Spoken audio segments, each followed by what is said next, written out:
Pembangunan jembatan menghubungkan Keban Agung dengan Tanjung Aro di Jalan Lingkar Timur, Kota Pagaralam terbelangkai selama 3 tahun.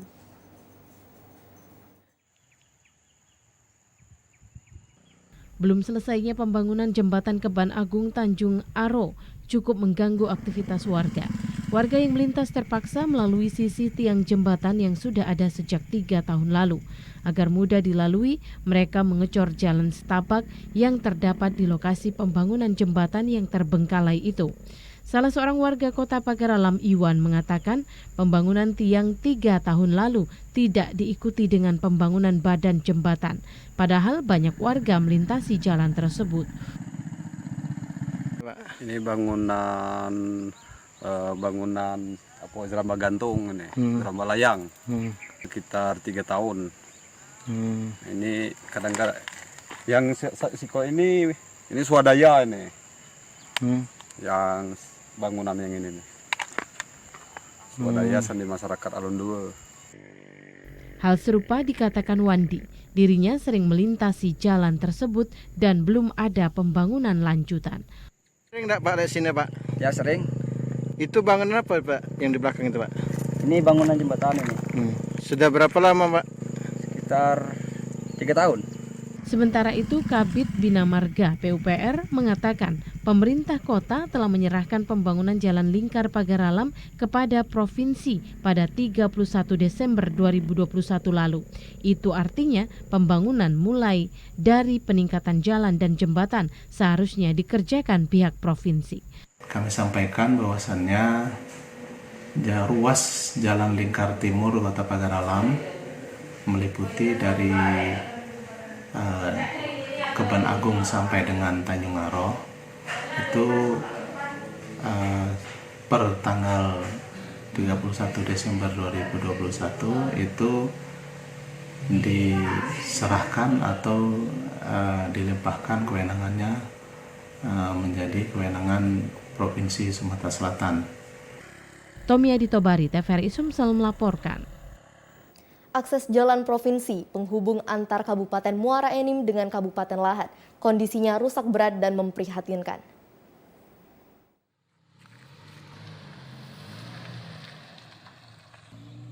Inilah kondisi akses jalan provinsi yang menghubungkan kabupaten dari Simpang Meo hingga ke Desa Pulau Panggung, Kecamatan Semende Darat Laut, Kabupaten Muara Enim rusak berat. Terlihat hampir di setiap titik terdapat kerusakan aspal. Badan jalan terdapat lubang menganga dengan kedalaman bervariasi. Kondisi ini membuat pengguna jalan merasa khawatir dan harus ekstra hati-hati melewatinya agar tidak mengalami kecelakaan. Sefri, salah seorang sopir angkutan sayur, mengakui kondisi jalan provinsi ini sudah 1 tahun lebih mengalami kerusakan. Kondisi jalan ini sangat mengganggu masyarakat beraktivitas dan membawa hasil bumi. Ia berharap jalan ini segera diperbaiki, apalagi jalan ini merupakan akses jalan penghubung antar provinsi. Parah lah. Parah lama lah cak ini. Lama. Banyak yang parah-parah ini. Banyak Kak. Banyak berlubang kalau ya. Nah, berlubang kalau jalan ini macet. Dari mana ke mana tujuan ini? Ini dari Pulau Panggung ke Palembang. Palembang ini. Muara ini, Meh. Ya. Tapi informasi bisa tembus juga ke Bengkulu ke ini jalan ini. Bisa. Jadi harapan cak mana kita? Harapan nak dibangun. Supaya lancar gitu ini. Ya, ini mau apa? Bawa tomat. Oh, tomat ya. Jadi biar lancar angkutan untuk ini ya. Ya, lancar. Warga juga mengeluh tidak jarang sering terjadi kecelakaan akibat kondisi jalan dan banyak warga yang mengalami kerusakan pada kendaraannya. Dari Kabupaten Muara Enim, Kalbadri, TVRI Sumatera Selatan melaporkan. Sejumlah stasiun pengisian bahan bakar umum SPBU di Kabupaten Pali menerapkan pembatasan pembelian menyusul dibatasinya jumlah pasukan solar.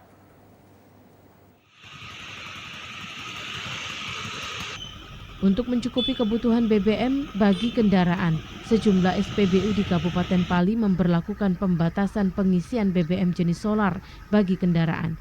Pantauan TVRI pada Senin pagi, petugas SPBU Beracung, Talang Ubi membatasi satu kendaraan hanya boleh membeli solar senilai Rp250.000 tidak boleh lebih.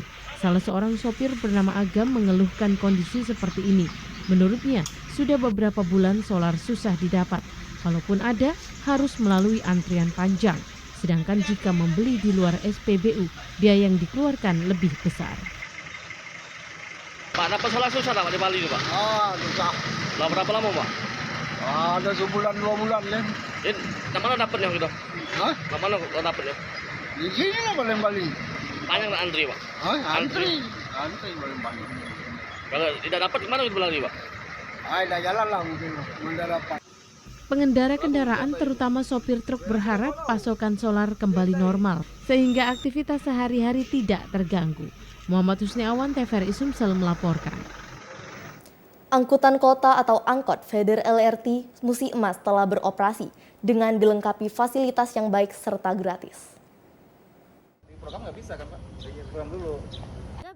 Angkutan kota feeder LRT Musi Emas yang telah di-launching oleh Menhub Budi Karya Sumadi telah beroperasi. Saat ini terdapat 2 rute yaitu Asrama Haji Sematang Borang dan Talang Kelapa Talang Buruk. Untuk sementara waktu, penumpang yang ingin menaiki angkutan umum feeder LRT Musi ini tidak dipungut biaya atau gratis dan belum diberlakukannya tarif untuk para penumpang. Beberapa penumpang mengaku sangat terbantu dengan adanya feeder LRT Musi Emas serta fasilitas yang nyaman, bersih, dilengkapi CCTV sehingga membuat para penumpang merasa aman dan nyaman. Sekarang jadi lebih mudah.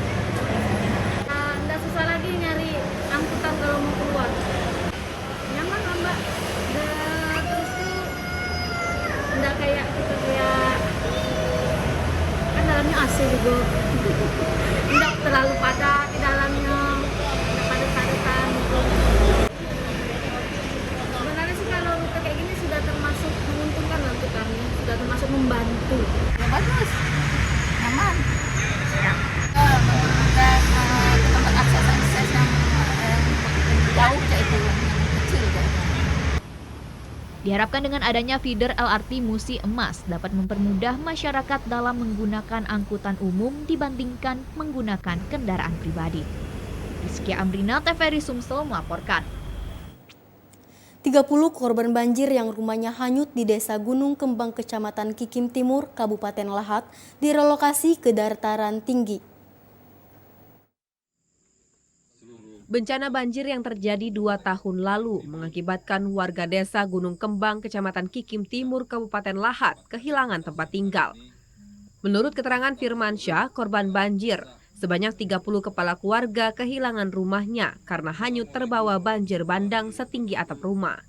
60% rumah warga Gunung Kembang terkena banjir dan mengalami kerusakan. Ke-30 kepala keluarga itu direlokasi ke tempat yang lebih tinggi agar tidak terdampak banjir lagi. Masyarakat Desa Gunung Kembang pada saat itu, hari Kamis tanggal 9 2020, memang kena korban bencana banjir.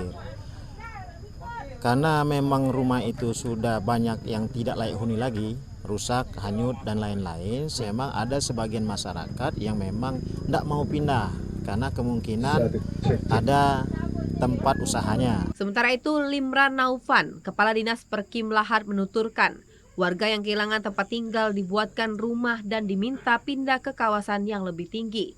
Karena apabila hujan, Desa Gunung Kembang berpotensi terendam banjir.